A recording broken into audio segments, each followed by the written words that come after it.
So I think most people are familiar with influenza virus that we see year in, year out. This particular strain of the influenza virus is called a swine flu because it is most often associated with swine or pigs. It's actually a new strain though, and it's actually a mixture of pig influenza virus components mixed with human influenza virus components and also avian or bird flu. They've all mixed together, and this has happened in the pig itself. Where the virus has exchanged its genetic material. This is called genetic reassortment, and the result has been the creation of a new virus, this H1N1 strain of the swine flu virus, that has shown itself to be capable not only of jumping from the pig into humans, but more importantly, causing significant human disease and then to be able to be spread from person to person. I think it is important to note that post-SARS, we've recognized that there may be new respiratory viruses or other pathogens that can arise at any time, and therefore it is important to take precautions not based on diagnosing a particular organism, but based on the clinical symptoms. And so already in place, anyone at our hospital who comes to the hospital or to the emergency department with respiratory symptoms or a fever, even before a specific diagnosis is made, those individuals are already dealt with appropriate precautions. These are called droplet or contact precautions, where the patient is put into a private room.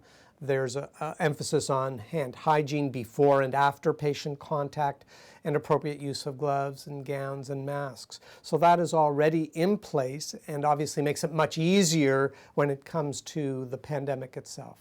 Yeah, certainly one of the things that our hospital has recognized is the critical importance of hand hygiene in interrupting transmission of infectious agents from patient to patient, and also in order to protect the healthcare provider.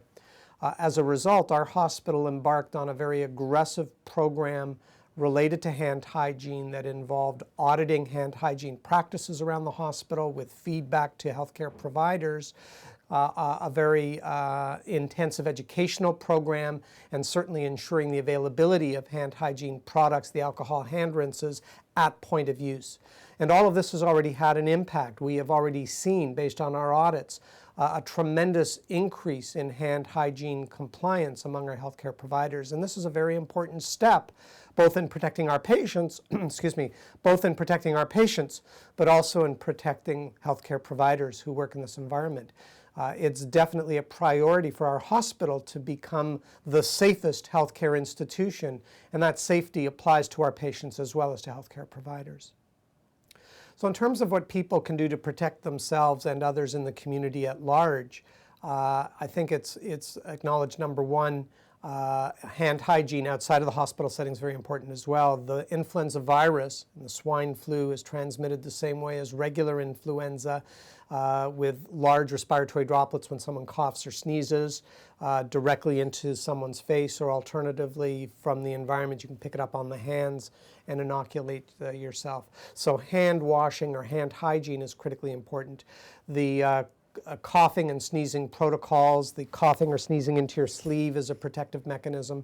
Certainly in the setting of a pandemic, avoiding large crowds is somewhat protective.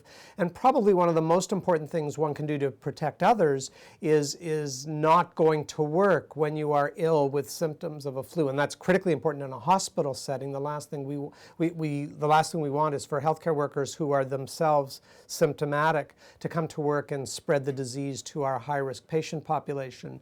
So certainly at our institution, we have a safe working place policy that's critically important in the setting of a pandemic.